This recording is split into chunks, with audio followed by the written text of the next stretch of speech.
చేసుకునే బ్రాండ్ లాగా కనబడుతుంది.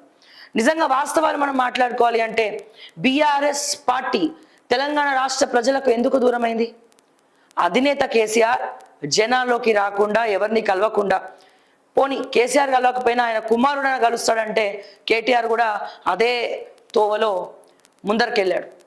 సో ముఖ్యంగా అది అహంకారానికి దారితీసింది. అంటే ఎవరిని కలవకపోవడం, పట్టించుకోకపోవడం, రాష్ట్ర ప్రజల్ని, కేసీఆర్ని కలవాలనుకున్న వాళ్ళని కూడా అపాయింట్మెంట్ ఇవ్వకపోవడం. ఎప్పుడైతే ఒక రాజకీయ నాయకుడు ప్రజలకు దూరంగా ఉంటాడో, దూరం అవుతూ వస్తాడో, ప్రజలు కూడా వాళ్ళని దూరం పెడతారు. తద్వారా అదే వాళ్ళ ఓటమికి తొలిమెట్టు. ప్రతిసారి ప్రతి సందర్భంలో బండ బూతులు మాట్లాడుతూ ఉంటారు మా రేవంత్ అన్న. ప్రతి సందర్భంలో, ప్రతి దాంట్లో, ప్రతిసారి కేసీఆర్ని తీసుకొస్తారు, కేటీఆర్ని తీసుకొస్తాడు, ఏదేదో మాట్లాడతాడు, లేకపోతే చావు కోరుకోవడమో ఏదో మాట్లాడుతూ ఉంటాడు. సో ఇవన్నీ కూడా నేను ఖండిస్తున్నా. కానీ ఇక్కడ మేము నేర్చుకోవాల్సింది ఏంటి? ప్రజలు అట్లీస్ట్ రాబోయే ముఖ్యమంత్రి, కాబోయే ముఖ్యమంత్రి ప్రజా దర్బార్లు ప్రగతి భవన్లో కానీ ప్రజాభవన్లో నిర్వహించి ప్రజా సమస్యలను ముఖ్యమంత్రికి చెప్పుకోవాలి.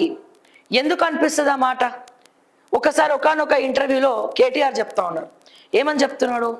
మా అంత సిస్టమ్ రెడీగా ఉంది, ఏ ఆఫీస్లో ఆఫీసర్లు ఉంటారు, కలెక్టర్, ప్రతి జిల్లాకు కలెక్టర్ ఉంటాడు, ఇక ముఖ్యమంత్రికి చెప్పుకోవాల్సింది, కలవాల్సిన అవసరం ఏముంది, అందుకే మా నాన్న ఎవరిని కలవడని చెప్పి ఒకానొక ఇంటర్వ్యూలో కేటీఆర్ ఆ అర్థం వచ్చినట్టు చెప్తున్నాడు.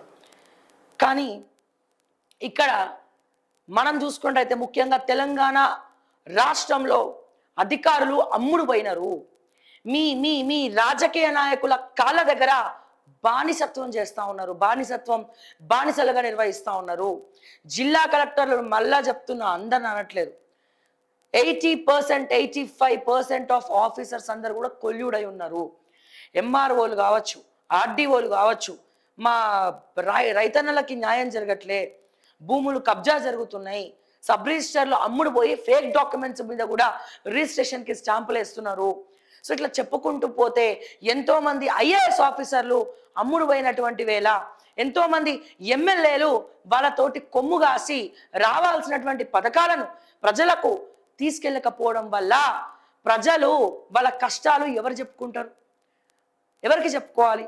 పరిపాలించాల్సినటువంటి ఎమ్మెల్యేలు, ఎంఆర్ఓలు, జిల్లా కలెక్టర్లు వాళ్ళని చిత్రబాధ చేస్తూ ఉంటే వాళ్ళ సమస్యను చెప్పుకోవడానికి ఆ రాజు, దట్ మీన్స్ చీఫ్ మినిస్టర్, బిడ్డల్లాగా చూసుకోవాల్సినటువంటి చీఫ్ మినిస్టర్ని ప్రతి ఒక్కరు కూడా కలవాలి.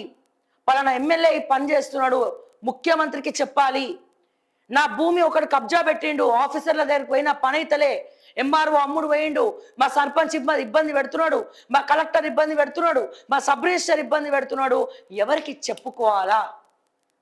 ఎస్, ముఖ్యమంత్రికి చెప్పుకుంటే నా సమస్య తీరుతుంది. ఎందుకంటే మా తండ్రి తెలంగాణ రాష్ట్రంలో ఒక బిడ్డలాగా, ఒక ఏ రకంగానైతే చూసుకోవాలి, ఏ సమస్య వచ్చినా సరే ఆ ముఖ్యమంత్రి, ఆ లీడర్షిప్ క్వాలిటీ, అందరినీ సరి సమానంగా, అన్ని కులాలను, మతాలను సరి సమానంగా, ఎటువంటి భేదాలు లేకుండా చూసుకునేటువంటి ఒక నాయకుడు ఆ ముఖ్యమంత్రి అయిన తర్వాత ఆ ముఖ్యమంత్రికి పోయి మా ప్రజా సమస్యలు చెప్పుకుంటాము, మేము అర్జీలు పెట్టుకుంటాము, మా వేదనలు మేము పాలు పంచుకుంటాము, మా బాధ చెప్పుకుంటాము అని చెప్పి ప్రతి ఒక్కరు కూడా ఫెయిల్ అయినటువంటి సిస్టమ్ గురించి మాట్లాడడానికి ముఖ్యమంత్రి దగ్గరికి వెళ్తారు.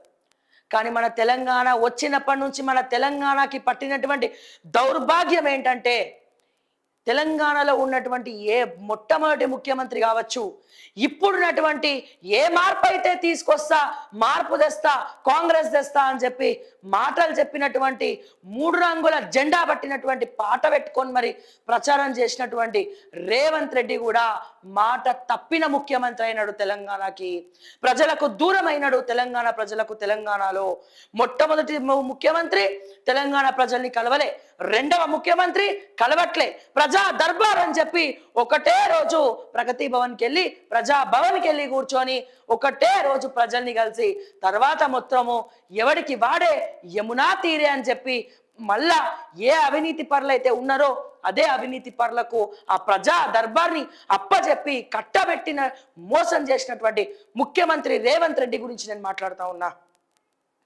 మొదటి ముఖ్యమంత్రి ప్రజలకు దూరంగా ఉన్నాడు. రెండవ